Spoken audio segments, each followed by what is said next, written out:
हाँ जी, good evening. क्या हाल चाल? बैठ जाओ।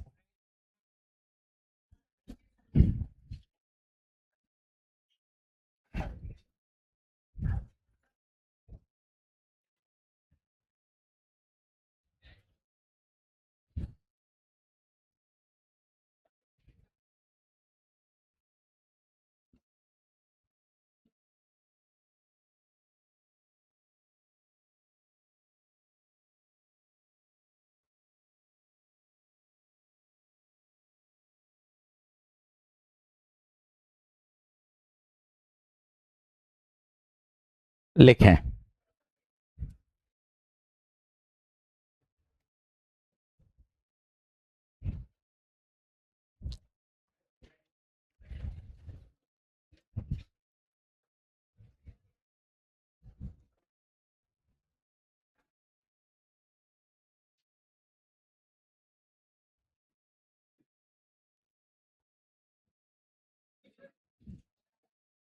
लिखें।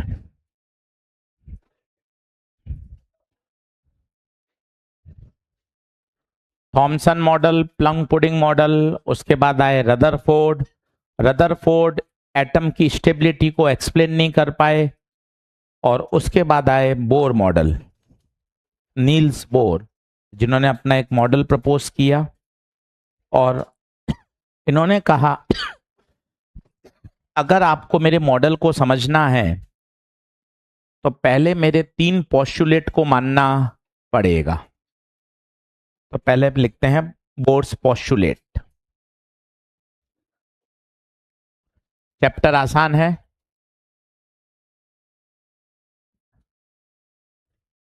ऐसे खड़ा होना पड़ेगा पीछे जाके। कोने वाले भैया जो हंस रहे थे, हाँ खड़े हो जाओ। पीछे जाके हाथ ऊपर कर लो। स्कोप तो है ही नहीं, सीधी सजा है। पीछे चले जाइए, लास्ट बेंच पे। बेंच पे खड़े हो जाइए। हाथ ऊपर कर लो। हाथ बिल्कुल कान से चलने चाहिए चिपके हुए। 1 घंटा है। अगर टेढ़ा मेढ़ा करेगा तो 3 दिन, और बिल्कुल सीधा रहेगा तो 1 घंटा। सही है। मतलब स्कोप ही नहीं है, दिमाग में सीधा मैसेज। एजी सर की क्लास है मतलब मामला कठिन है। कहीं चेहरे पे कुछ भी नहीं टेढ़ा मेढ़ा। सही। 1 घंटा अगर सीधा रहेगा तो, और नहीं तो 3 दिन लगातार। ठीक है। बोर मॉडल पोस्टुलेट पहला लिखिए।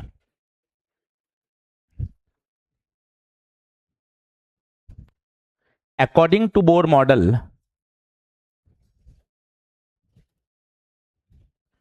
According to Bohr model, each electron, पहला पोस्टुलेट लिखें। According to Bohr model, each electron revolve in a circular orbit around the nucleus, around the nucleus, and the necessary centripetal force, and necessary centripetal force is provided by, is provided by electrostatic force of attraction,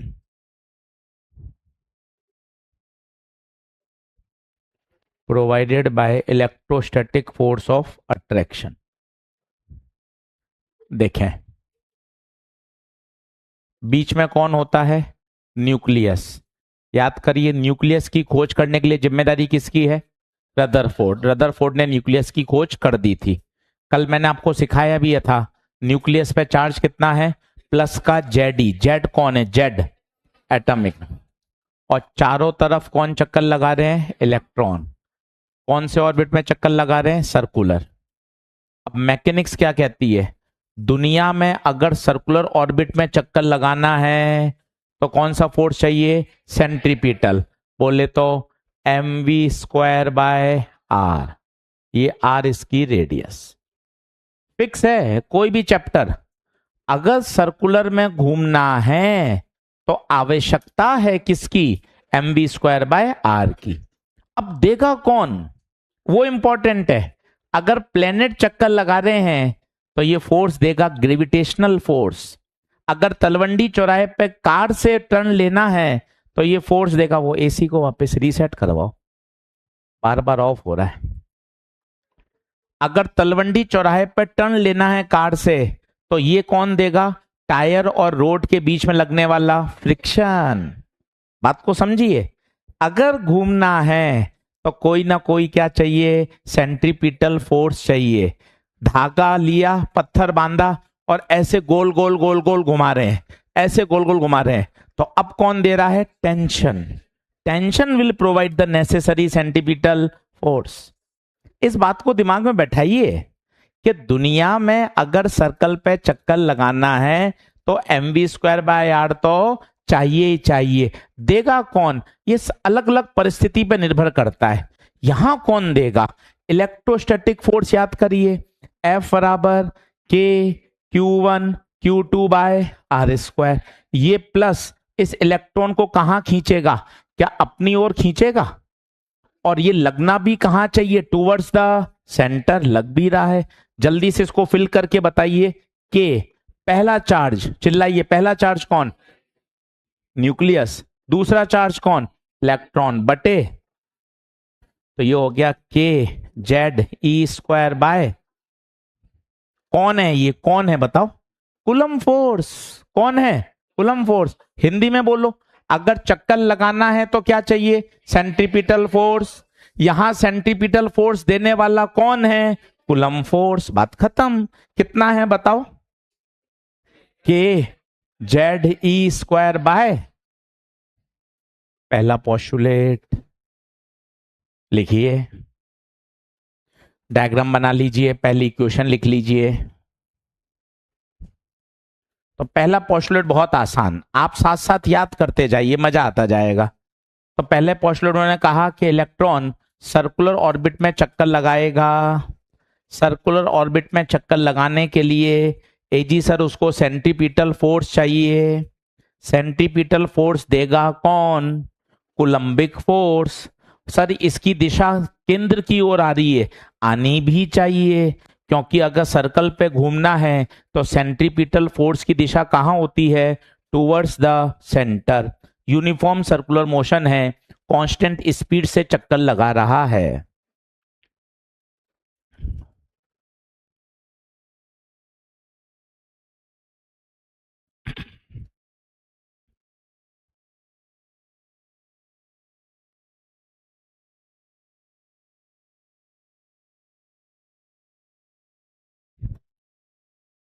हाथ सीधे भैया, हाँ बिल्कुल, हाथ सीधे रखेगा तो 1 घंटा है, टेढ़ा मेढ़ा करेगा तो 3 दिन है। सही है, सीधी बात है, नो बकवास। पढ़ाई फॉर्मूले तुझे याद नहीं है, अभी फॉर्मूले पूछने लग जाऊंगा तो 7 दिन का हो जाएगा मामला, इसलिए बिल्कुल शांत। मामला वैसे फिजिक्स में गड़बड़ है, अभी फॉर्मूले पे आ जाऊंगा, फोटो इलेक्ट्रिक इफेक्ट तो 7 दिन हो जाएगा, मैटर वेव पे चला जाऊंगा तो 10 दिन, फोटोन थ्योरी पूछ ली तो मामला ही खराब हो जाएगा। तो पहला mv²/r बराबर kZe²/r²। चलिए पहला पोस्टलेट क्लियर है क्या भैया, आइए सब लोग बोलो, इलेक्ट्रॉन कौन से पाथ पे चक्कर लगा रहा है, सर्कल पे, और सर्कल पे चलने के लिए क्या चाहिए, mv²/r। देगा कौन, इलेक्ट्रोस्टैटिक कूलम्बिक फोर्स। दूसरा पोस्टलेट लिखिए, only those orbits are possible. Second postulate लिखिए, only those orbits are possible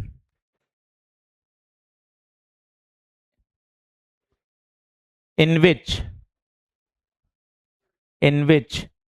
angular momentum of an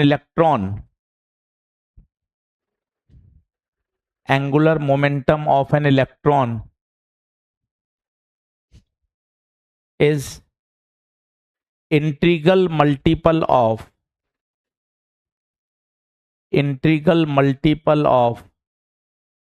h/2 pi।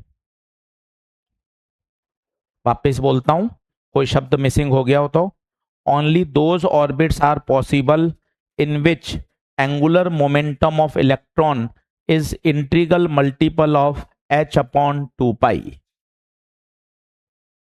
Board से देख लीजिए, h/2 पाई। अब पूरा एक्सप्रेशन लिख लीजिए, mvr बराबर nh/2 पाई। पूरा एक्सप्रेशन लिख लीजिए, mvr बराबर nh/2 पाई। बोर्ड से देख लीजिए। आप अगला सेंटेंस सुनोगे तो आपका मन खुश हो जाएगा। ये पोस्टुलेट दिया किसने था? बोर्ड ने। पर बोर के पास भी इसका एक्सप्लेनेशन नहीं था। बोर समझा ही नहीं पाए कि मैं ऐसा क्यों बोल रहा हूं। इसका एक्सप्लेन दिया डी ब्रोगली ने। पढ़ाऊंगा जब ये बोर मॉडल पूरा हो जाएगा। मैं अपने शब्दों को फिर इन्वर्टेड कॉमा में बोलता हूं, पकड़िएगा। उन्होंने क्या कहा? वही ऑर्बिट पॉसिबल हैं जिसमें इलेक्ट्रॉन का angular momentum, what is mvr, what is mvr, this is called angular momentum. किसका? आपका, मेरा या इलेक्ट्रॉन का? Angular momentum of electron. वही ऑर्बिट पॉसिबल हैं जिसमें इलेक्ट्रॉन का एंगुलर मोमेंटम h/2 पाई का क्या होना चाहिए? Integral multiple. इंटीग्रल मल्टीपल मतलब n की वैल्यू 1 2 3 4 ये हो सकती है। अब आपके मन में प्रश्न आएगा, ऐसा क्यों? उत्तर सुनिएगा तो आप पूछोगे ही नहीं। इसका एक्सप्लेनेशन खुद बोर के पास भी नहीं था। बोर भी नहीं समझा पाए कि ऐसा क्यों होता है। बोर्ड ने तो पहले ही बोल दिया, मेरा मॉडल मानना है तो ये वाले पोस्टुलेट को एजम्पशन करना पड़ेगा। डी ब्रोगली ने इसको एक्सप्लेन कर दिया, तभी तो डी ब्रोगली की वाई वाई हो गई। अब जरा सोचो, डी ब्रोगली ने कहा मेरा ऐसा मानना है कि मैटर के पास भी क्या है? वेव। और उन्होंने ये बोल दिया। अब किसी एक पीएचडी स्टूडेंट की दुनिया बात क्यों मानेगी? उसके पास कोई प्रैक्टिकल नहीं है, उसके पास कोई एक्सप्लेनेशन नहीं है, सिर्फ क्या बोल रहा है? नेचर अपने बच्चों में भेदभाव नहीं करता। अगर लाइट का ड्यूल नेचर है तो मैटर का भी ड्यूल नेचर होना। पर लोग तवज्जो क्यों देंगे? वैज्ञानिक तवज्जो क्यों देंगे? भाई ने क्या किया? अपनी इस हाइपोथेसिस से, जो बोर मॉडल का पोस्टुलेट था, जो बोर खुद नहीं समझा पाए, वो किसने एक्सप्लेन कर दिया? डी ब्रोगली ने, यूजिंग कि भैया मैटर का कौन सा नेचर है? Wave nature, dual nature. आप मेरी दो बात समझ पा रहे हैं मैं क्या कहना चाहता हूं? मैं फिर बोलता हूं हिंदी में।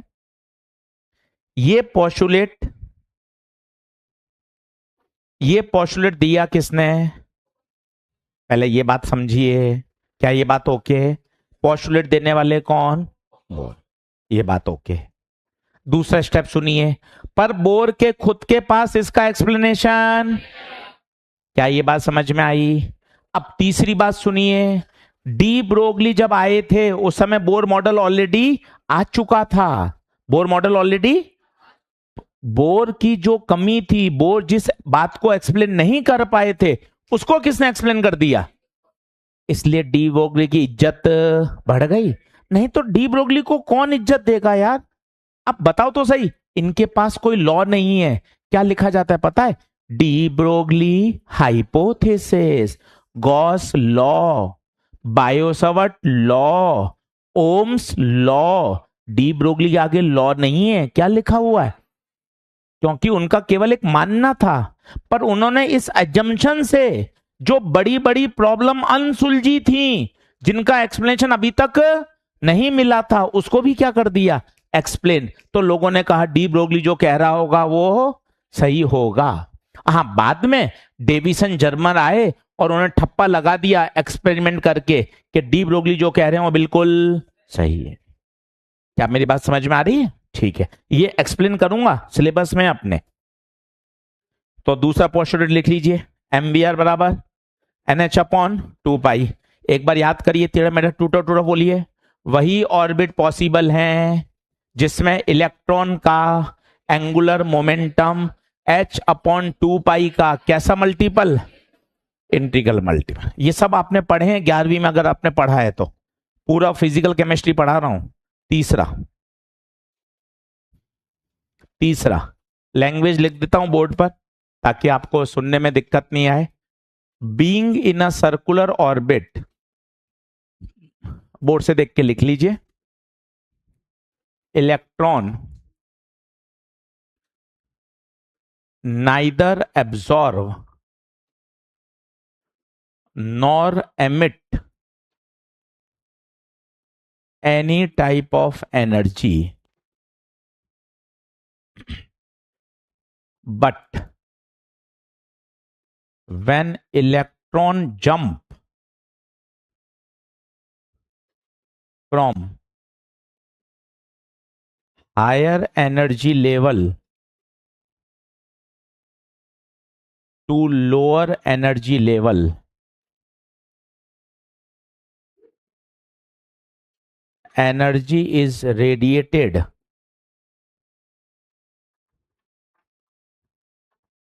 in the form of electromagnetic waves.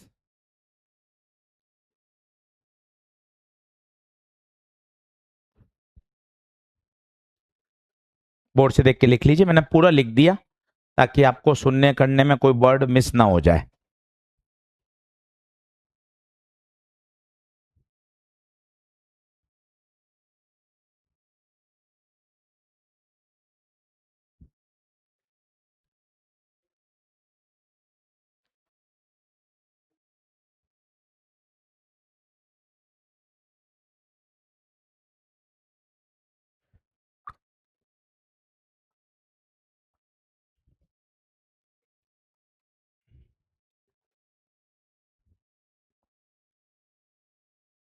बढ़े आगे, क्या है आप खुद ही पढ़ लीजिए, समझ में आ जाएगा। बोर्ड क्या कह रहे हैं, जब सर्कुलर ऑर्बिट में घूमता रहेगा तो न तो एनर्जी उसको चाहिए ना वो एनर्जी रिलीज करेगा। पढ़िए आराम से। बोर्ड ने कहा अगर सर्कल में घूमता रहेगा तो ना तो उसको एनर्जी चाहिए ना वो एनर्जी को रिलीज करेगा। बट जब इलेक्ट्रॉन ऊपर से नीचे कूदेगा हायर एनर्जी लेवल से लोअर एनर्जी लेवल में कूदेगा तो ऊपर से नीचे कूदने पर एनर्जी क्या होगी, release in the form of electromagnetic wave. बोले तो किसके रूप में, फोटॉन्स के रूप में। और उस फोटोन की एनर्जी आप सभी को पता है कितनी होती है, एच न्यू। वो एनर्जी आएगी कहां से, इन दोनों का डिफरेंस। बताइए डिफरेंस कितना होगा, E2 माइनस E1। नोट कर लीजिए, वापस समझाता हूं, आसान है, ऐसा कहीं मुंह सड़ाने की जरूरत ही नहीं है, बहुत ही चैप्टर स्कोरिंग है। और मजे की बात है पूरा फिजिकल केमिस्ट्री वाला है, तो कहीं मुंह सड़ाने की जरूरत ही नहीं है। खुश मन से पढ़ लोगे तो चैप्टर पूरा तैयार हो जाएगा। एक भी अक्षर अलग नहीं है, पूरा सिमिलर है। ड्रॉपर बैच में तो हम पढ़ाते ही नहीं है, 12वीं बैच का छोटे बच्चे होते हैं इसलिए पूरा वापस पढ़ा देते हैं। ड्रॉपर बैच में तो सिर्फ यही बोलते हैं फिजिकल केमिस्ट्री वाली कॉपी वाला पढ़ के आइएगा, सीधे न्यूमेरिकल करेंगे। आप छोटे बच्चे और टाइम भी आपके पास होता है इसलिए पढ़ा देते हैं। बाकी जनरली ड्रॉपर बैच में एटम स्ट्रक्चर नहीं पढ़ाते हैं, उनको सीधा कह देते हैं फिजिकल केमिस्ट्री वाला कॉपी वाला पढ़कर आइएगा, फिर क्वेश्चन प्रैक्टिस कर लेंगे जिससे पूरा रिवाइज हो जाएगा। आइए फिर बताइए, जब सर्कुलर ऑर्बिट में घूम रहा होगा तो उसको ना तो एनर्जी चाहिए ना एनर्जी को रिलीज करेगा। But when electron jump from higher energy level to lower energy level, energy is release in the form of electromagnetic radiations. बोलिए क्या बात ओके है। अब आप तीनों पोस्टुलेट पढ़िए आराम से। तीनों इक्वेशन आपको याद होनी चाहिए। पहली इक्वेशन ये वाली, दूसरी ये, तीसरी ये। तीनों आसान पोस्टुलेट हैं, कोई रॉकेट साइंस नहीं है। और अच्छी बात, ये ऑलरेडी पढ़े हुए भी हैं, तीनों पढ़ लीजिए। 1 मिनट मन लगाइए, थोड़ा मन लगाइए, मन लगाने से ही सब्जेक्ट समझ में आता है। अपन हल्के में नहीं लीजिए सब्जेक्ट को, मन लगाना पड़ता है।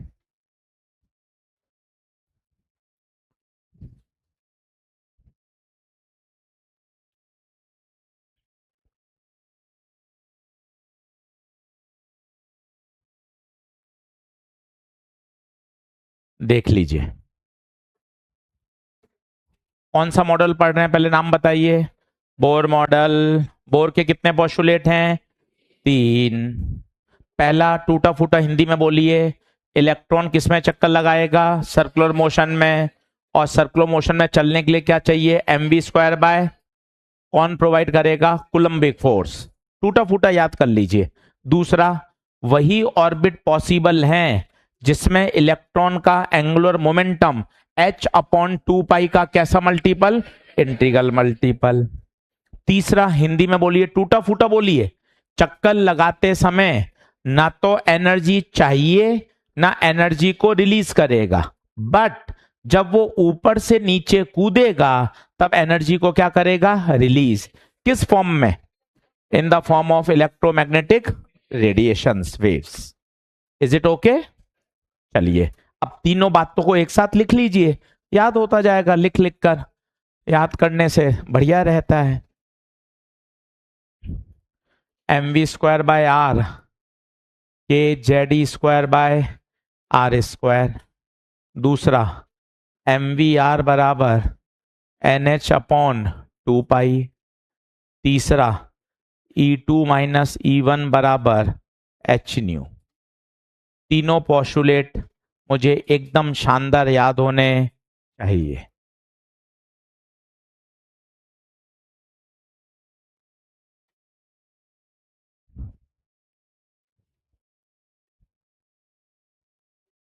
भाई दर्द तो नहीं कर रहा है? दर्द तो नहीं कर रहा है हाथ? कुछ तो बोल। कर रहे हैं, वेरी गुड, करने दे। करनी ही चाहिए यार, तो सजा मिलेगी तो दर्द नहीं हो फिर फायदा क्या?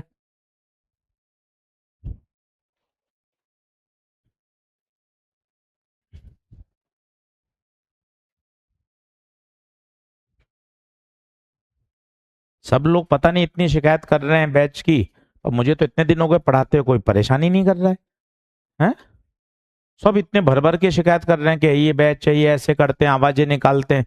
मैं कहा मैं तो इक्का दुक्का कोई पता नहीं, मैं तो बिल्कुल शांत रहता है। 8-10 बच्चों से पकड़ा, पूछा कि सच बात है कि हाँ सर, बाकी में पता नहीं हमारे अंदर क्या हो जाता है। मैंने कहा, मैं स्टाफ रूम में सबके साथ बैठा कि मैंने कहा यार मेरे तो एंथ्यूज बैच में कोई कोई ची चू कुछ नहीं करता, बिल्कुल यूं पटरी लाइन पे चलती है। मैंने कहा यार मैं भी एक बार देखूं सही कौन कर रहा है। चलिए बोलिए, तीनों पोस्टुलेट ओके हैं क्या? करते हैं क्या? बदमाशी करते हैं बाकी बैच में? आप बताओ, बाकी बैच में बॉयज बदमाशी करते हैं क्या? तो इस वाली अभी फिजिक्स वाली क्लास में क्यों नहीं कर रहा कोई? तो फिर सब में ऐसे रहना चाहिए ना तुम्हें शांत यार, मतलब तुम शांत तो रह सकते हो, फिर जानवरों की आवाजें निकालना, टेढ़ी मेढ़ी आवाजें करना, फिर ऐसा क्यों करते हो रे यार? हैं? गलत बात है ना यार फिर। चलो बोलो, तीनों पोस्टुलेट क्लियर हैं क्या भाई? आगे बढ़े। अब इसके हैं डेरिवेशन। तुम्हारे बोर्ड के लिए वो डेरिवेशन बड़े काम के हैं। 3 डेरिवेशन है, मैं तीनों डिराइव कराऊंगा। पहला है रेडियस। किसी को फॉर्मूला याद हो तो आर का फॉर्मूला है 0.529 n² बाई जेड एंगस्ट्रॉम। फॉर्मूले याद होने चाहिए। डेरिवेशन चाहिए बोर्ड के लिए, मैं तो एक के डिराइव भी करके आपको दिखाऊंगा ताकि बोर्ड की कॉपी में आप लिख सको। दूसरा है वेलोसिटी। किसी को वेलोसिटी याद हो तो बताओ। 2.18 into 10⁻⁶ Z by N metre पर सेकेंड। किसी को एनर्जी याद हो तो बताओ।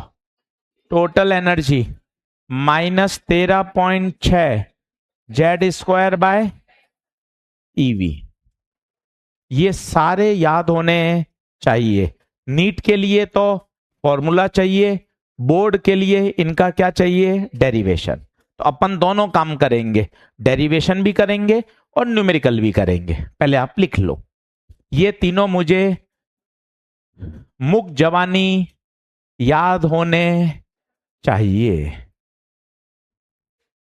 अब ये कैसे आया गुप्ता सर, वो बता दो, वो मेरी जिम्मेदारी है। मैं तीनों डेरिवेशन आपको बढ़िया सिखा देता हूं अभी। इस साल इस पे सवाल भी आया है वेलोसिटी पर, 2026 में।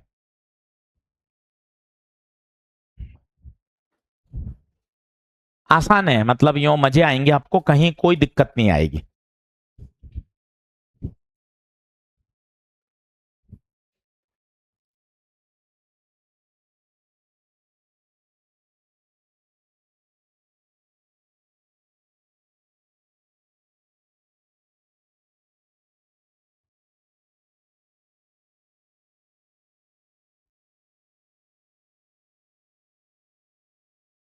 बढ़ू आगे, चलिए अब पहले हेडिंग डालिए। पहली हेडिंग डालिए,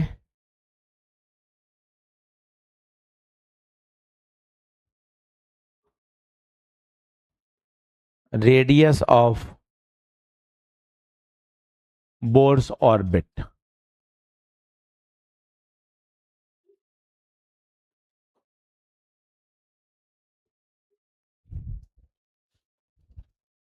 अब तीनों को डिराइव करा रहा हूं 12th बोर्ड के लिए, बोर्ड में लिखने के लिए आता है, तो इसको डिराइव करना चाहते हैं।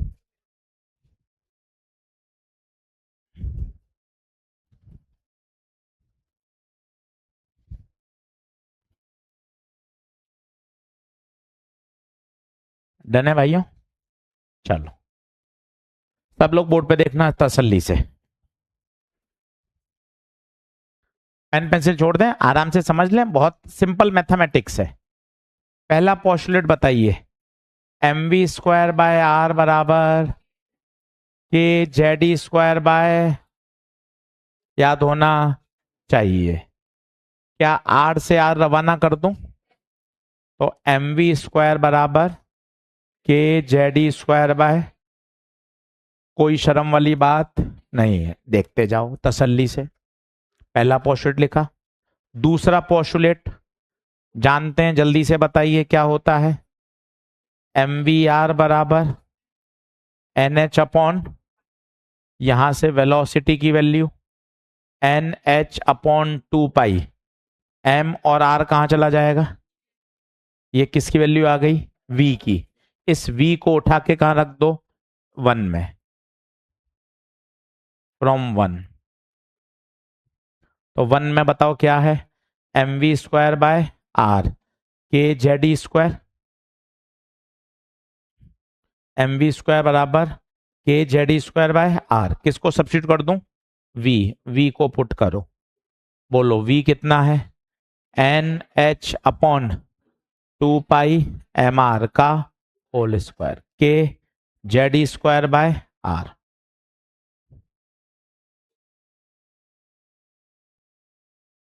सॉल्व करते हैं, बोलते जाना, M N square 4 pi square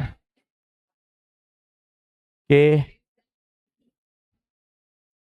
ठीक है, आर से मुझे क्या निकालना है, आर, एम से इस आर को वहां भेज दें और इसको यहां ले आए, तो यहां क्या आएगा, आर, यहां क्या बचा, N square H square 4 pi square M. Pen का कलर बदल देता हूं ताकि पता चले ये कहां गया।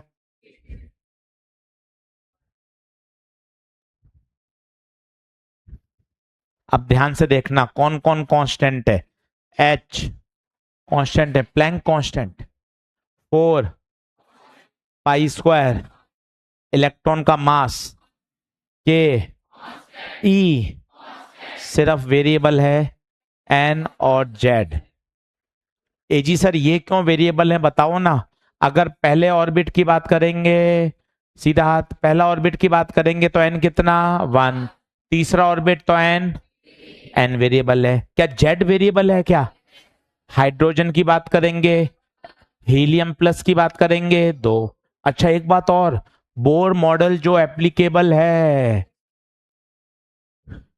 Applicable only for only for single electron species. सही बात है क्या? अब इसको सॉल्व करेंगे। ऑल कांस्टेंट को पुट करने पर आंसर आएगा आर बराबर 0.529 N square by Z.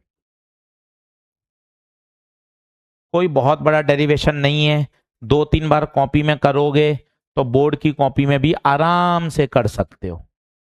Note करिए।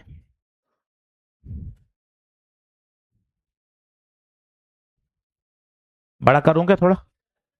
चलो पहले इधर वाला जूम कर देता हूं।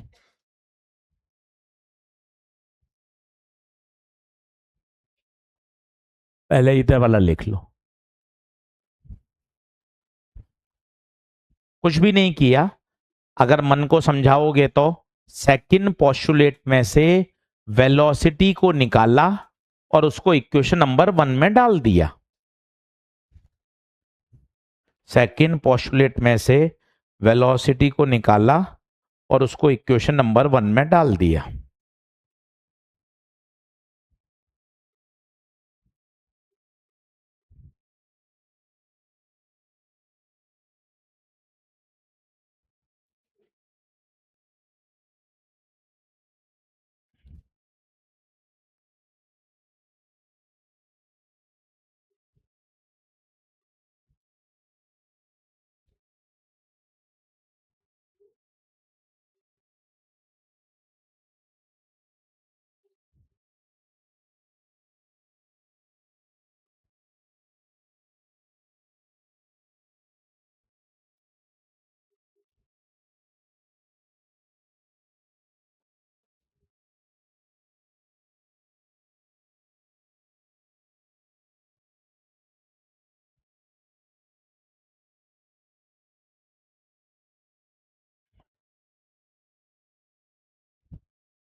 बैठ जाओ।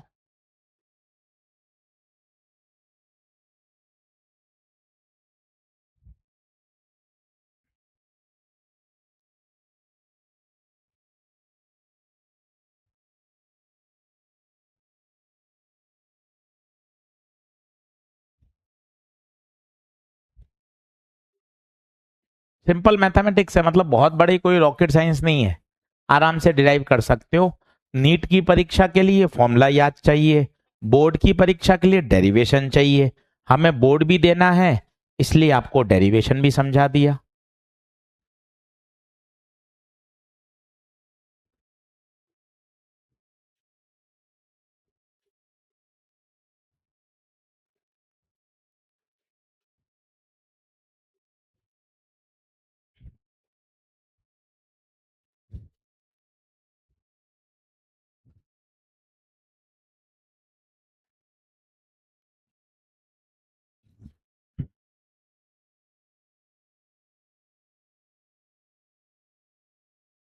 हेलो। हाँ जी। ठीक है, ठीक है।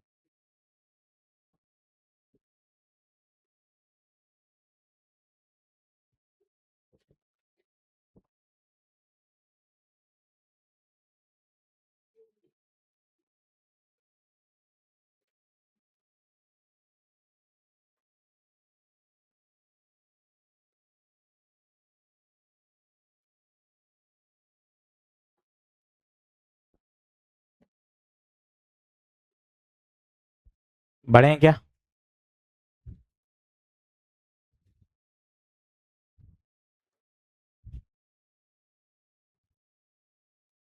2-3 बार फॉर्मूला याद कर लो, बिना फॉर्मूले काम चलेगा नहीं।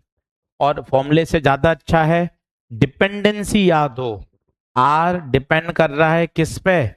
N square by Z. ये ज्यादा जरूरी है। ये भी अपने आप में एक छोटा सवाल है। बोर मॉडल किसके लिए एप्लीकेबल है? उन्हीं सिस्टम के लिए एप्लीकेबल है जिसमें कितना इलेक्ट्रॉन हो? Single electron. बोर का मॉडल केवल सिंगल इलेक्ट्रॉन स्पीसीज के लिए ही एप्लीकेबल है। दूसरे शब्दों में बोलते हैं हाइड्रोजन लाइक एटम। कभी कभार ऑप्शन में ये भी होता है।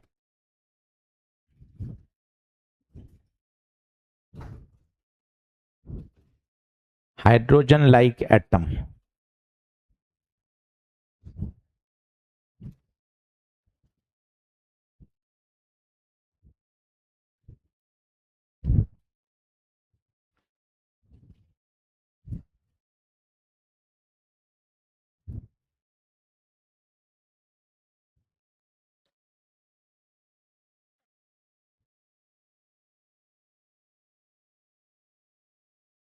क्लियर है? आगे बढ़ो। सेकंड लिखिए, velocity of electron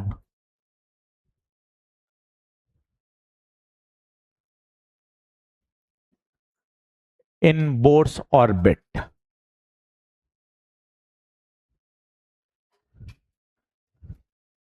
velocity of electron in Bohr's orbit.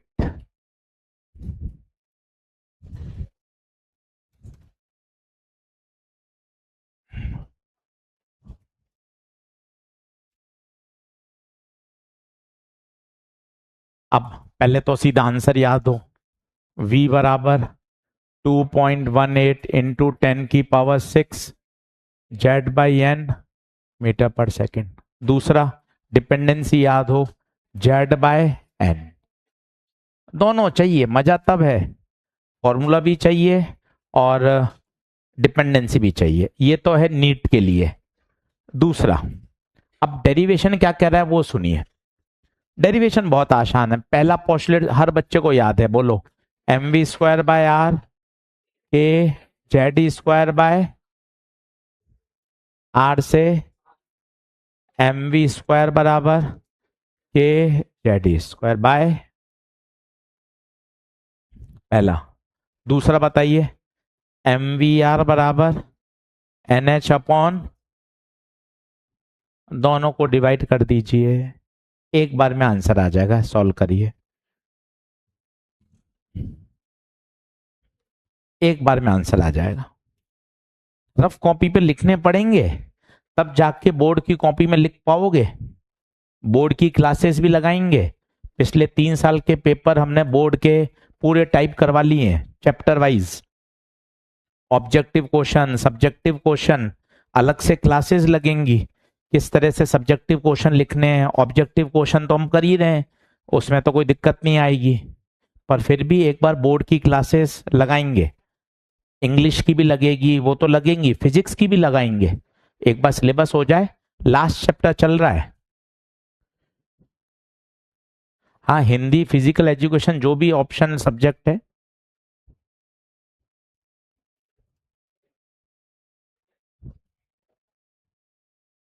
चलिए, बस बस बस संभालिएगा। दोनों को डिवाइड कर दीजिए, डिवाइड करें। कुछ कैंसिल हो रहा है क्या? बताओ क्या कैंसिल हो रहा है? m से v से, तो यहां क्या बचा? v बटे r। यहां kz² बाय r, nh नीचे और 2 पाई घूम के कहां जाएगा? ऊपर।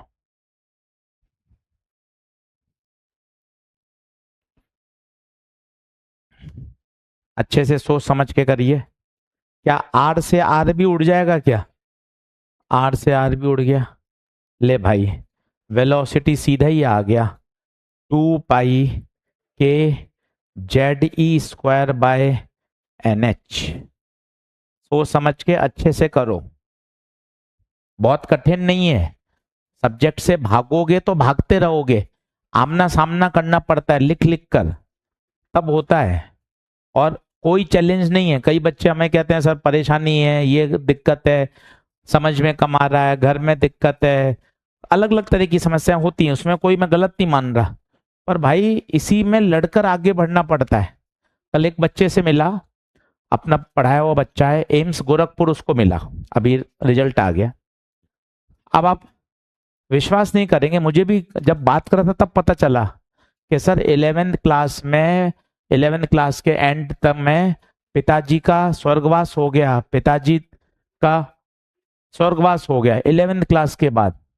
आप सोचिए, इतनी कठिन समस्या, इतनी कठिन अपूर्णीय क्षति उसके बाद अपने आप को संभाला, फिर वापस पढ़ाई करी 12th में, 12th के साथ भी कॉलेज मिल गया, फिर ड्रॉप आउट किया कि नहीं और अच्छा कॉलेज चाहिए, 1 साल पढ़ाई करी और इस साल एम्स गोरखपुर मिला है।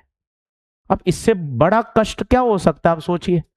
घर में पिताजी का निधन होना, इतनी अपूर्णीय क्षति, इतना घोर कष्ट, उसके बाद भी बच्चा अपने आप को घर का सबसे बड़ा, कि सर माताजी और छोटी बहन है घर में, उसके बाद पढ़ाई करना और एम्स गोरखपुर मिलना, अपने आप में कितनी बड़ी बात है। हमारे और आपके कष्ट तो कुछ भी नहीं है उसके सामने। आप सोचिए परिवार में जो कमाने वाले व्यक्ति हैं उनका निधन हो जाना कितनी मतलब ऐसा लॉस है जो कभी किसी लेवल पे भरपाई नहीं हो सकती उसकी।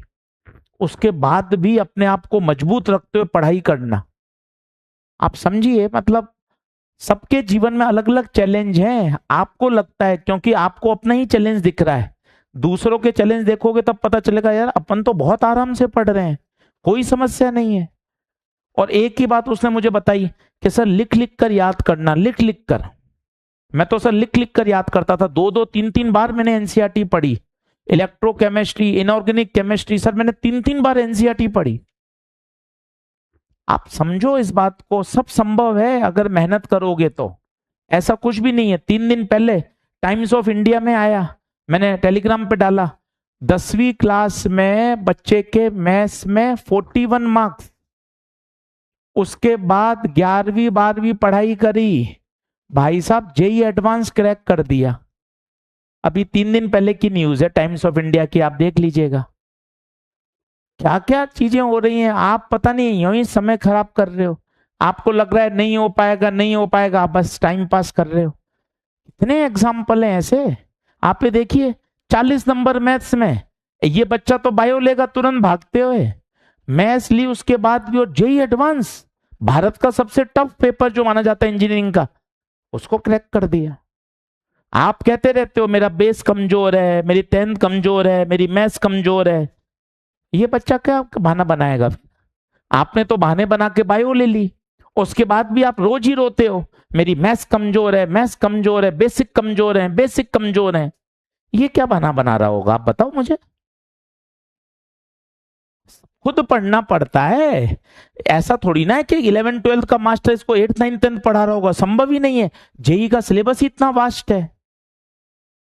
इसलिए अपन को लगता है, अपन तो एक शब्द बोल देते हैं, सर का पढ़ाया हुआ समझ नहीं आ रहा, सर बहुत तेज पढ़ाते हैं, ऊपर से जाता है। बात कर, आप एकदम रिलैक्स, अपनी अपन ने सारी चीज मास्टर पे डाल दी। इससे हुआ क्या आप मुझे बता दो, क्या होगा। हम तो इतने साल से यही काम कर रहे हैं, आप ये बोल भी दोगे, आप थोड़ा रिलैक्स भी हो गए, पर इससे हुआ क्या। अल्टीमेटली तो खुद को पढ़ना पड़ता है बेटा, आप इस बात को समझ ही नहीं रहे हैं। अभी भी ऐसा थोड़ी ना कि समय निकल गया है, अभी कल 20 तारीख को बैच स्टार्ट हुआ है, 30 अगस्त को फिर बैच आएगा। ये 8 महीने में पूरा सिलेबस करेंगे। आपका तो 70-80% सिलेबस हो चुका है, आप समझ ही नहीं रहे, आप समय पास कर रहे हो। आपको मन भी जानता है, अगर आप ईमानदारी से 1 घंटा कमरे बैठ के सोचो कि सर अभी जितनी सिलेक्शन के लिए मेहनत चाहिए, जितना दिन रात एक करना है, जिसे बोलते हैं तपस्या, जिसे बोलते हैं लगन, जिसे बोलते हैं जुनून, सर वो नहीं है। सर अभी आ रहे हैं जा रहे हैं ठीक है, पढ़ रहे हैं, पर एक होता है सर शुद्ध बुद्ध खोना, सर पता ही नहीं चलता सर, दिन भर पढ़ाई करते हैं दिन भर। आप समझ ही नहीं रहे हैं, आप हल्के में ले रहे हैं कि हाँ ठीक है ऐसे हो जाएगा, कुछ नहीं होगा। कड़वे शब्दों पर सच बोल रहा हूं, कुछ नहीं होगा। मेहनत के लिए अलग जी जान लगानी पड़ती है भाई। आप बहुत अच्छे सेफ हैंड्स में हैं, जहां आपको इतने बढ़िया टीचर्स मिल रहे हैं। हमें तो पता, हमने तो 20 साल पढ़ाया अलग अलग जगह इंस्टीट्यूट में, एक पूरे फेज में 1 या 2 टीचर मिलते थे। वाजपेयी सर अलग बैच में पढ़ा रहे हैं, आशीष माहेश्वरी अलग जगह पढ़ा रहे हैं, चांदवानी सर अलग जगह पढ़ा रहे हैं, बाकी दूसरे जूनियर टीचर। यहां सब आपको एक ही बैच में इतने बढ़िया टीचर मिल रहे हैं, आप उसका फायदा नहीं उठा रहे। आप 6-7 साल पहले किसी आपके सीनियर, आपका दोस्त या कोई आपके भाई बहन, उनसे पूछिएगा कि सब लोग पढ़ाते थे तो अलग अलग बैच में पढ़ाते थे। बच्चा यहाँ पढ़ रहा है तो एजी सर नहीं मिल रहे, वहां नहीं है तो पीके सर नहीं है, एएम सर कहीं और पढ़ा रहे हैं, वाजपेयी सर किसी अलग बैच में है, उसके बाद भी आप नहीं पढ़ रहे हैं तो ये अपनी कमी है। आप क्या मानते हो जेनेटिक्स? आप कोटा के किसी इतनी दुकानें हैं जो स्टडी मटेरियल की हैं, बुक शॉप, पूछ लेना भैया से, दुकान वाले से, यार जेनेटिक्स के नोट्स कौन खरीदता है? टीचर एएम सर के नोट्स खरीदते हैं कि माहेश्वरी सर क्या पढ़ा रहे हैं जेनेटिक्स में। बच्चे तो लेते हैं, टीचर लोग जेनेटिक्स में एएम सर ने जो लाइन बोल दी वो फाइनल है भाई साहब, उसके बाद तो कोटा में अगले साल फॉलो होती है। ये स्थिति है। अब कितना ही बड़ा सिस्टम हो क्या है, आपके सारे जेनेटिक्स के टीचर हमारे एएम सर अकेले सबको निपटा देंगे क्या? बड़े 15 बिल्डिंग उससे करेंगे क्या? 18 बिल्डिंग उससे हो गया क्या? कितनी रील बना लो। कंटेंट चाहिए भाई, कंटेंट। एकेडमिक्स का खेल है सारा। जूलॉजी वाजपेयी सर, आ जाओ भैया, एनर्जी 1 to 1 लड़ाई लड़ लो। वाजपेयी सर की जो एनर्जी है भाई, तुम सुबह से शाम तक खाना पी के आ जाओ तो भी वाजपेयी सर अकेले हरा देंगे। आप देखो, आप एनर्जी लेवल, कंटेंट, क्वालिटी, भाई साहब जबरदस्त सब कॉम्बिनेशन है यार। मैं सच कह रहा हूं, आपको अभी रियलाइज नहीं होता। कारण क्या है? जब तक हम देखते नहीं है ना, जैसे हमारे बच्चे या आप पढ़ रहे हो घर पर या रह रहे हो, तो आपकी जितनी भी डिमांड्स है आपके माता पिता ने पूरी करी, तो आपको पता ही नहीं है चैलेंज क्या होता है ना? जैसे हमारे घर के बच्चे हैं, वो हल्का सा ऊ ऊ करते तो उससे पहले सामान मिल जाता है ना? मम्मी पहले सामान दिला देती। पेंसिल खत्म नहीं हुई उससे पहले तो 20 पेंसिल घर पे एक्स्ट्रा पड़ी है, शार्पनर के 2 डिब्बे पड़े हैं घर पर। तो उसने चैलेंज कभी देखा ही नहीं ना, तो उसको पता ही नहीं है। आप ये बात समझो, आपने वो अभी महसूस ही नहीं किया। अरे यार पूरे फेज में एक टीचर बढ़िया, बाकी तो 6-7 ऐसे ही चल रहा है, क्योंकि आपको सब एक बेस्ट कॉम्बो मिल गया, तो आपको महसूस नहीं हो रहा। मैं जो बात बोल रहा हूं, अब मैं अपने बच्चे को बोल रहा हूं जो 2nd क्लास में पढ़ रहा है, बेटा हमारे समय तो पेंसिल शार्पनर नहीं होती थी, एक ही पेंसिल से धीरे धीरे संभाल के काम करना पड़ता था। वो मानेगा ही नहीं, हंसेगा, क्योंकि उसके तो बैग में 10 पेंसिल पड़ी हैं, घर पे अलमारी में 20 और पड़ी हैं। तो उसको कभी जब महसूस ही नहीं हुई ना कमी। महसूस किसको होगी? जिसने वो चैलेंज देखे। अब मैं आपको ये बात बोल रहा हूं, अरे एक फेज में एक टीचर आते थे, आप हंस रहे हैं, ऐसा कुछ होता होगा क्या? क्यों? आपने वो देखा नहीं। मैं अपने बच्चे से कंपेयर करता हूं तो मैं आपकी बात सही लगती है, हाँ यार आप हंस रहे हो तो वो भी तो हंसता ही है। मैं उसको बोलता हूँ भैया रबड़ तो मिलती नहीं थी, रबड़ तो बहुत इंपॉर्टेंट है। वो तो कहे मैं 2-3 रबड़ तो स्कूल ही छोड़ के आ जाता हूँ, ऐसे ही ध्यान ही नहीं रहता, बैग में इतनी पड़ी हुई है कि काउंट ही नहीं होती। बात सही है, करें क्या? अलग अलग परिस्थितियां, अलग अलग समय है। पर आप समझें, लाइफ बहुत टफ है, स्ट्रगल बहुत है आगे। अच्छी जगह पढ़ लोगे, अच्छी जगह निकल जाओगे तो लाइफ बहुत स्मूथ रहेगी। आप इस बात को समझिए। आप हमारे बच्चे हैं, हमसे जुड़े हुए हैं, हम आपसे पढ़ाते हैं, हम आपको देखते हैं, आप हमारे बच्चे माने जाते हो कि नहीं यार हमारा बच्चा है। हमें आपको सही गाइड करना जरूरी है। आगे के 50 साल बहुत टफ है।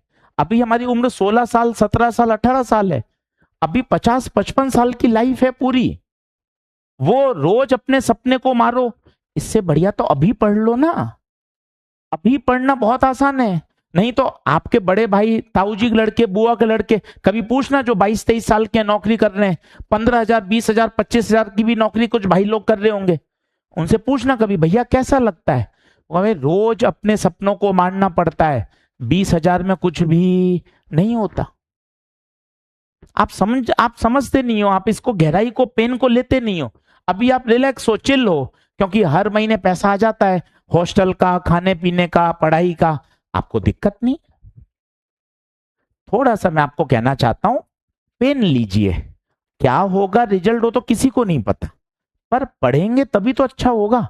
हम लोग अनअकैडमी में थे, इतने साल वहां पढ़ाया, उससे पहले एलएन में पढ़ाया, रिस्क ली कि नहीं यार अनअकैडमी से यार चलो, इतना पैसा मिल रहा था वहां कि यहाँ अगले 5 साल भी नहीं मिलेगा जितना अनअकैडमी मिलता था, पर फिर भी रिस्क ली। ये थोड़ी ना डरे क्या होगा, बच्चे नहीं आए तो क्या होगा, क्या क्या देंगे, क्या करेंगे। रिस्क ली, खुद पे कॉन्फिडेंस रखा कि नहीं यार आओ मिलकर एक नया सिस्टम खोलते हैं। आप देखिए पहले साल से दूसरे साल में बच्चों की ग्रोथ हो गई, रिजल्ट इतना जबरदस्त आया, और मेहनत करेंगे और आगे बढ़ेंगे। रिस्क लेनी पड़ती। हम अपने आप में नहीं हो पाएगा, ये चैप्टर नहीं हो पाएगा, मैं नहीं कर पाऊंगा, मैं नहीं कर पाऊंगा, तो फिर कुछ भी नहीं होगा। थोड़ा सा आप समझिए, मेहनत करिए, खुद पे भरोसा रखिए कि नहीं यार कर सकते हैं। यस, मेहनत करेंगे तो सब संभव है, नहीं करेंगे तो ठीक है। ये एग्जाम्पल चिल्ला चिल्ला के कह रहा है 41 नंबर, कष्ट, कष्ट की बात एम्स गोरखपुर वाला बच्चा कह रहा है पिताजी का स्वर्गवास हो गया सर 11th क्लास में दौरान। कितनी अपूर्णीय क्षति है भाई साहब, उसके बाद अपने आप को संभाल कर एक बार में फोड़ देना कितनी बड़ी बात है। क्या कहोगे आप? कष्ट, कष्ट का लिमिट, परेशानी, बेसिक गड़बड़, बेसिक की लिमिट, इसके बाद भी क्रैक कर रहे हैं। आप बताओ इससे ज्यादा कष्ट क्या है? आपका एक कष्ट होता है बेसिक कमजोर है, ये ले बेसिक कमजोर 40 नंबर। बायो नहीं ली, क्या लिया? मैथ्स। 40 नंबर आने के बाद मैथ्स, जेई एडवांस फोड़ दिया। इसका मतलब सब बेसिक बेसिक, आप ये रोना रोते रहते हो बेसिक कमजोर हैं, बेसिक कमजोर हैं, बस समझो। बाकी तो देखो लाइफ आपकी है, हम सिर्फ समझा सकते हैं क्योंकि हमारा पढ़ाना भी जिम्मेदारी है, आपको समय समय पे गाइड करना भी हमारी जिम्मेदारी है। सिर्फ पढ़ा के चले जाएंगे तो मजा नहीं है। आपको डिसिप्लिन क्यों सिखाते हैं? कि आप सीख जाओगे, आपकी लाइफ लॉन्ग काम आएगा। टीचर हमें कहते हैं, हमें बड़ा खराब लगता है यार, ऐसे कैसे हैं यार, कि सर क्लास में पढ़ाया नहीं जाता सर, ऐसी स्थिति होती है, अलग अलग आवाजें निकाल रहे हैं, इतना इनको पनिशमेंट दे दिया तो ही नहीं मानते, वो कोई प्रार्थना चल रही है तो जनगण मन गा रहे हैं सर, ऐसी स्थिति हो रही है, आवाजें निकाल रहे हैं अलग अलग। कैसे संभव है यार, कैसे कर सकते हो आप, बस सोचो। मैं तो आज तक इतने साल हो गए पढ़ाते हुए टांग तोड़ देता हूं अगर किसी बच्चे ने ऐसा कर दिया तो। इतने बैच पढ़ाता हूं मेरे तो, कोई 500 कल 1000 बच्चों की क्लास ली, नीचे चू तक नहीं निकलती। क्योंकि सबसे ऊपर हम डिसिप्लिन रखते हैं, डिसिप्लिन होगा तो पढ़ाई में घुसेगी दिमाग में।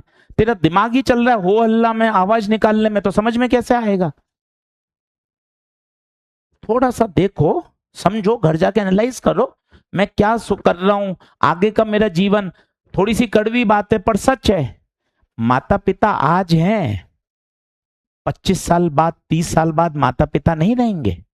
मेरे भी पिताजी नहीं है, तो ये तो सच बात है कि भाई माता पिता का साथ हमेशा नहीं रहता। फिर तो हमें अकेले फाइट करना पड़ेगा जीवन को। और कब अच्छा फाइट कर पाएंगे? जब हम अपने पैरों पे खड़े हो जाएंगे। पैरों पे खड़े होने का मतलब क्या होता है? एक सक्सेसफुल व्यक्ति, सक्सेसफुल व्यक्ति डॉक्टर नहीं है, ये मत मानिए कि डॉक्टर ही बनना है।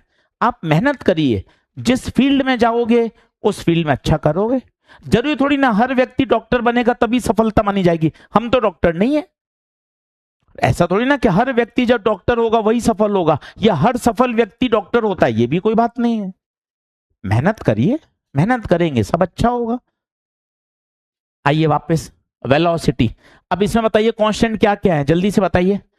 टू कांस्टेंट, पाई, के, जेड नहीं, जेड तो बदलेगा, ई, एच। आप खुद देखो डिपेंडेंसी आ रही है बढ़िया, Z N, Z.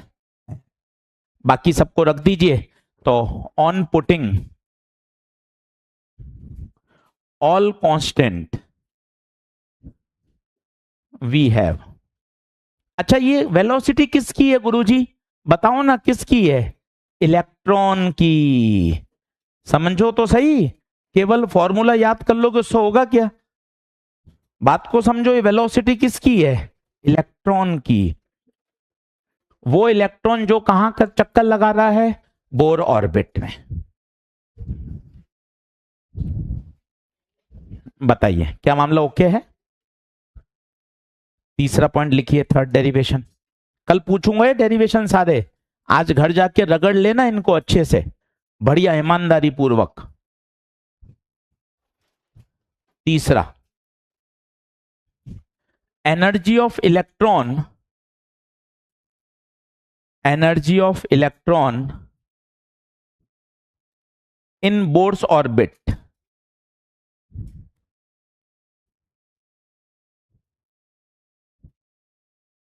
Energy of electron in Bohr's orbit.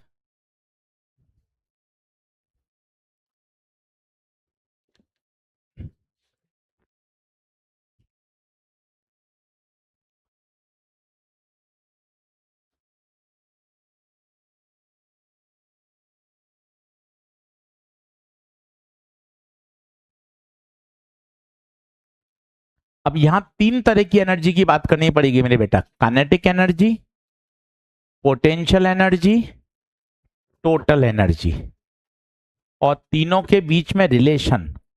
ये दोनों ही बातें काम की हैं, तो मैं पूरा डिराइव भी कराऊंगा और फिर रिलेशन याद भी कराऊंगा। तीन तरह की एनर्जी होगी, काइनेटिक, पोटेंशियल, और दोनों को जोड़ दोगे तो total.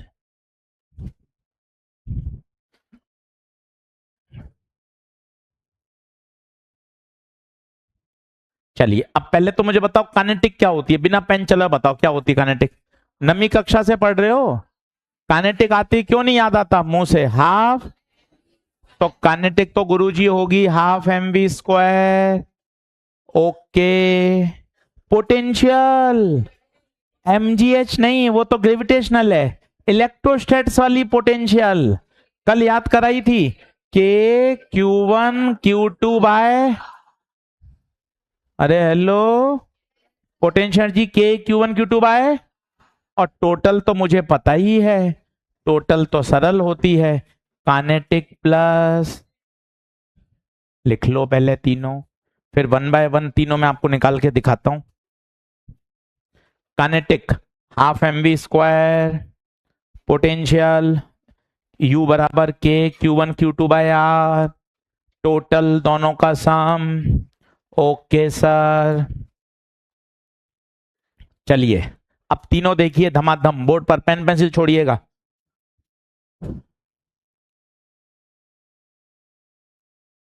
From Bohr's postulate, pen pencil छोड़िए, आराम से बोर्ड पे देखिए। M V square by R बराबर के जेड स्क्वायर बाय, बताओ कौन सा पोस्टुलेट है।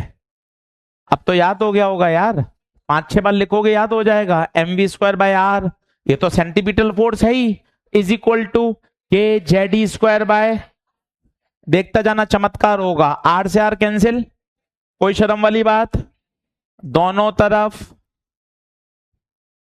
दोनों तरफ हाफ से मल्टीप्लाई,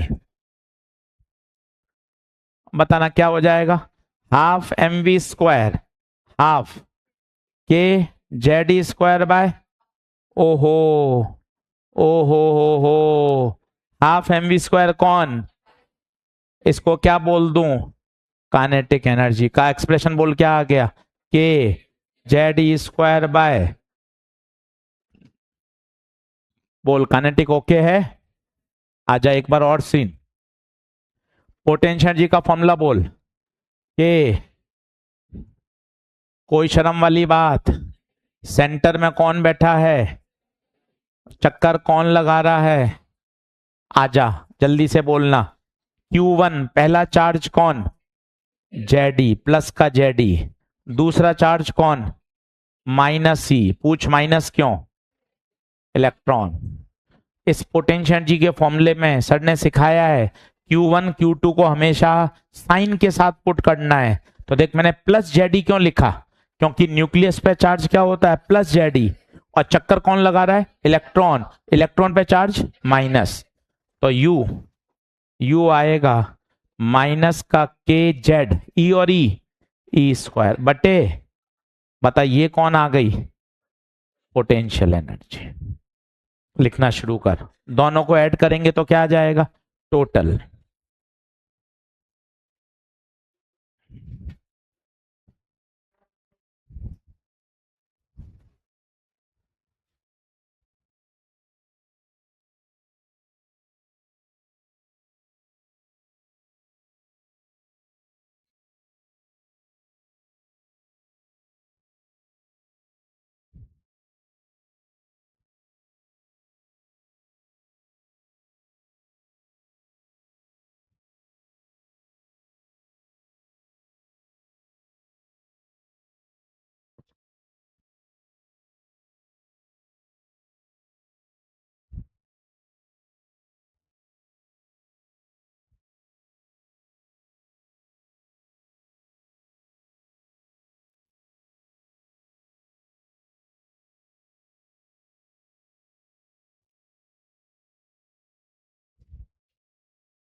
मिटाऊं क्या,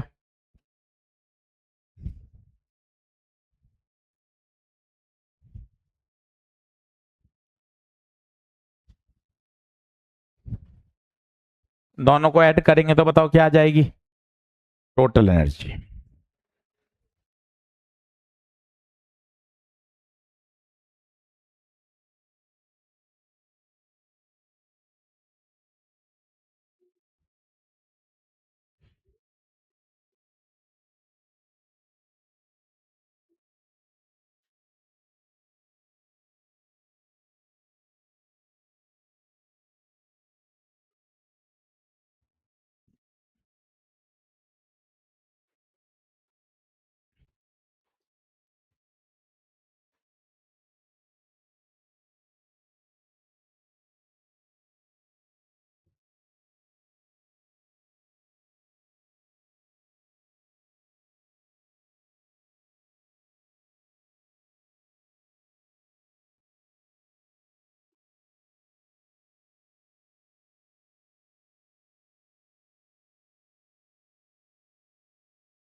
अच्छा, थोड़ा सा इंटरेस्टिंग प्रश्न।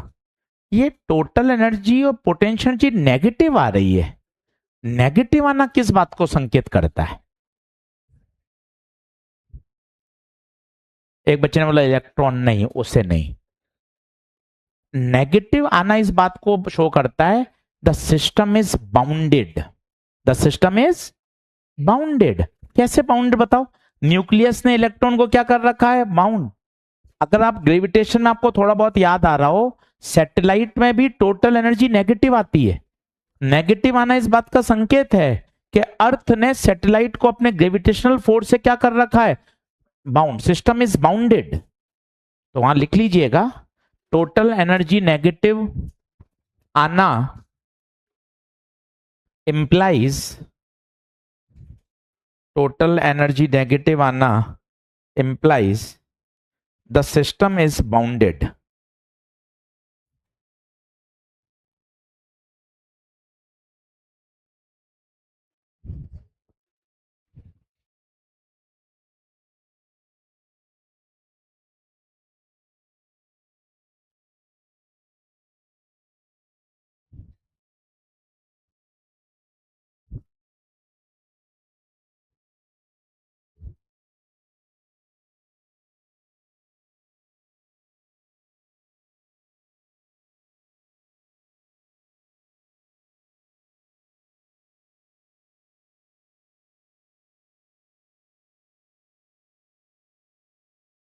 बढ़े आगे। अब इसमें भी सारी वैल्यू सेम है। K constant, E constant, two R को रख सकता हूं क्या? बताओ कैसे? अच्छा, लिख तो लिया था क्या? बराबर आ गए थे। चलो, तो पहले तो मैं रिलेशन निकाल लेता हूं, तीनों को वापस लिख देता हूं। काइनेटिक कितनी आई थी बताओ तो? के जेड स्क्वायर बाय, और टोटल कितनी आई थी बताओ? माइनस के जेड स्क्वायर बाय, रेशियो ले लो। बताओ तो, क्या पूरा कट जाएगा? कितना आएगा? के ई बटे टी माइनस वन। तो के ई बराबर माइनस ऑफ, बहुत काम आता है। रिलेशन चाहिए मुझे। मैंने क्या किया? के ई के एक्सप्रेशन में टी का भाग दे दिया। ये रिलेशन आ गया, relation between kinetic energy and total energy.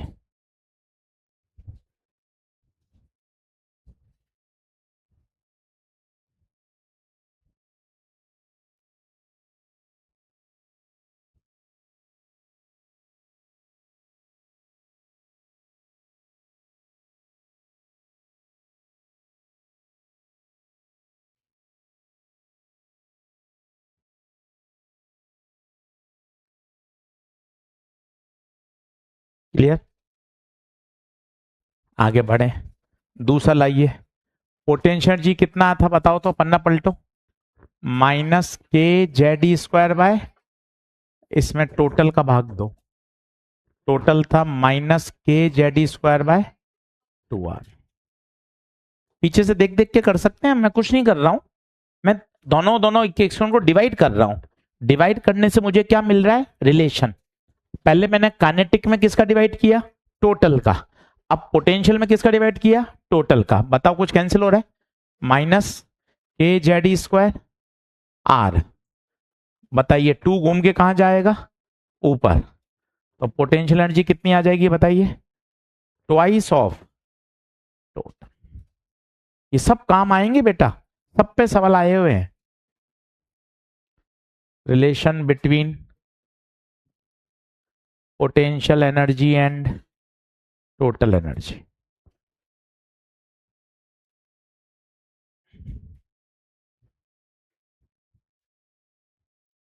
आराम से बराबर आ जाइए, कोई जल्दबाजी नहीं है।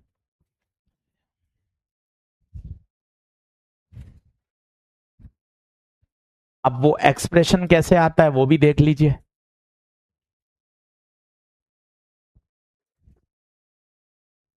मेरा टोटल एनर्जी का एक्सप्रेशन आया माइनस के जेड स्क्वायर बाय 2r। सबकी वैल्यू रख दीजिए, के कांस्टेंट है, ई कांस्टेंट है, 2r का पूरा एक्सप्रेशन रख दीजिए। सॉल्व करेंगे तो आंसर आएगा -13.6 Z square by N square.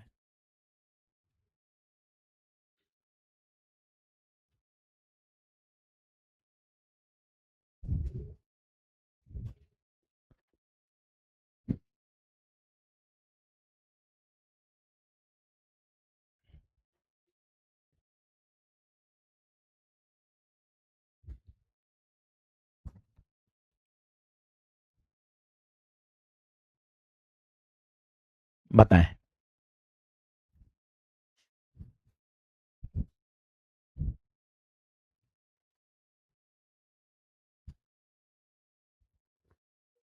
क्या बात ओके है?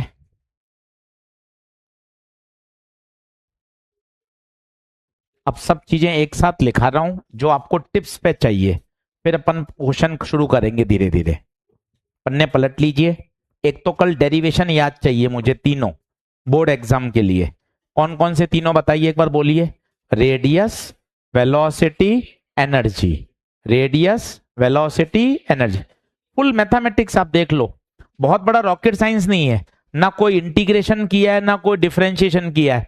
डिवाइड करना, वैल्यू रखना, डिवाइड करना, वैल्यू रखना, बस। कोई बहुत बड़ी ऐसी कठिन चीज नहीं है। बोर पॉस्टुलेट भी तीनों याद होने चाहिए। चलिए अब मैं समरी लिख रहा हूं भैया कि जी सर मुझे क्या क्या बोर्ड मॉडल में याद होना चाहिए। एक ही स्लाइड पे समरी लिख देते हैं, ये आप अच्छे से याद कर लेना। तो लिखिए समरी बोर्ड मॉडल।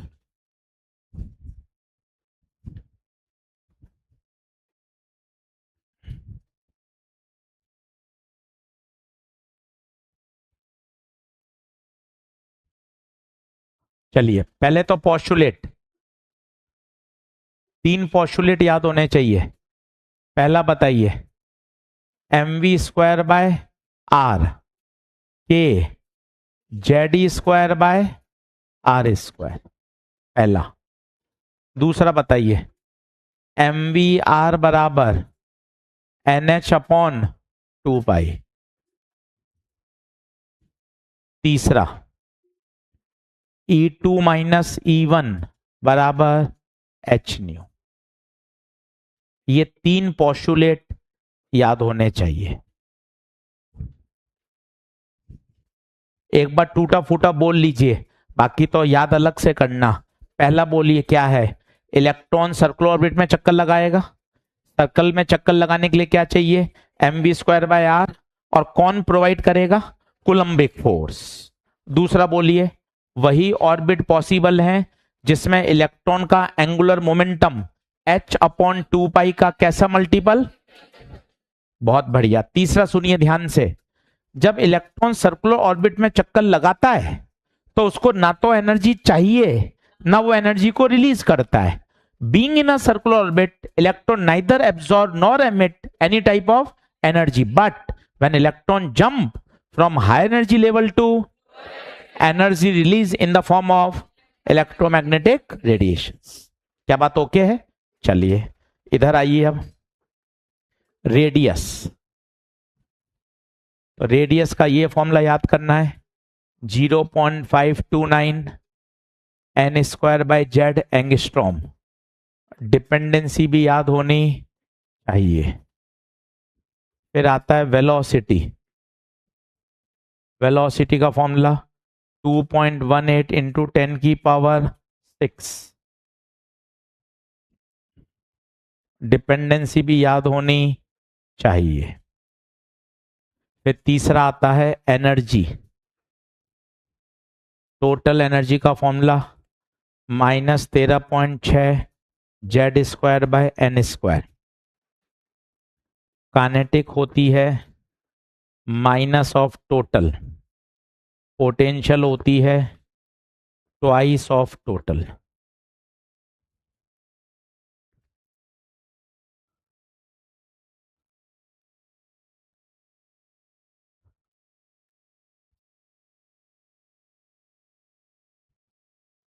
अब देखिए याद नहीं होगा तो सवाल करने में मजा ही नहीं आएगा। एकदम मुख जबानी याद चाहिए। मैंने पूरा पूरा डिराइव करके भी आपको बताया।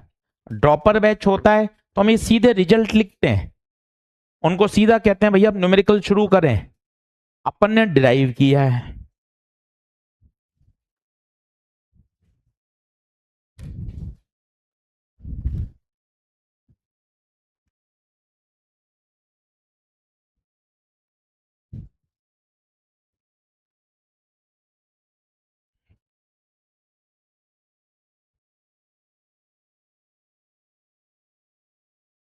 बताओ क्या बात ओके है?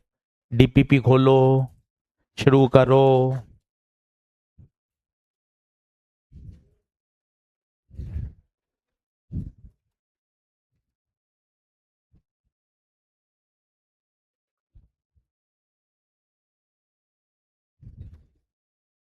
डीपीपी नंबर 5 पे आओ।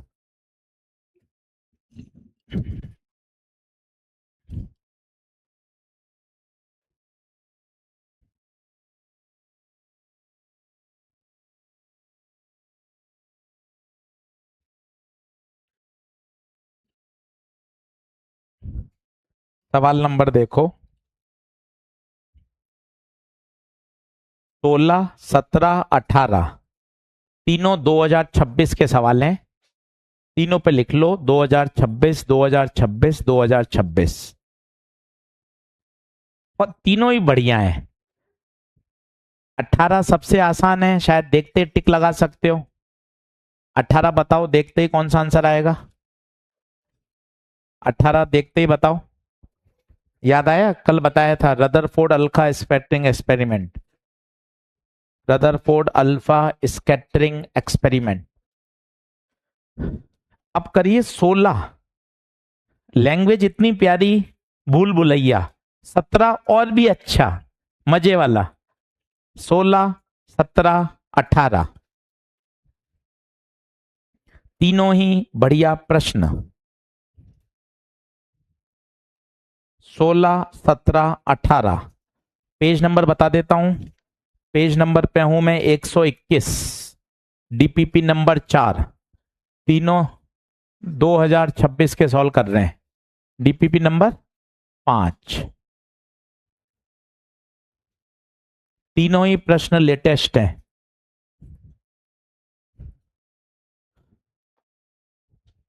सोलह, 17, 18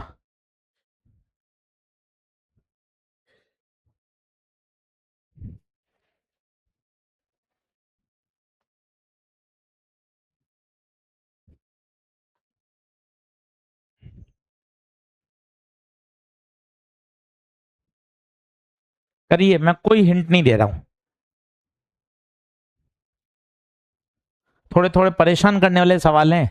अब यही फायदा होता है ऑल इंडिया लेवल पे, कुछ तो पूछेगा वो बढ़िया।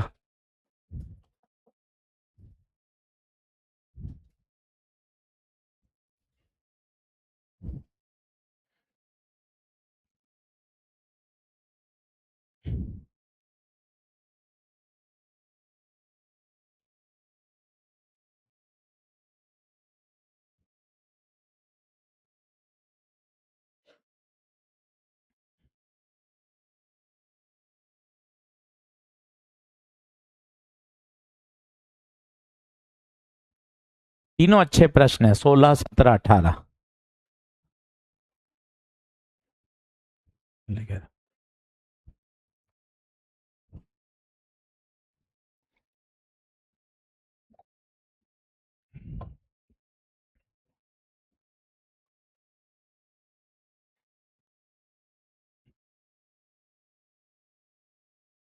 आता हूं।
चलो, बहुत अच्छा सवाल।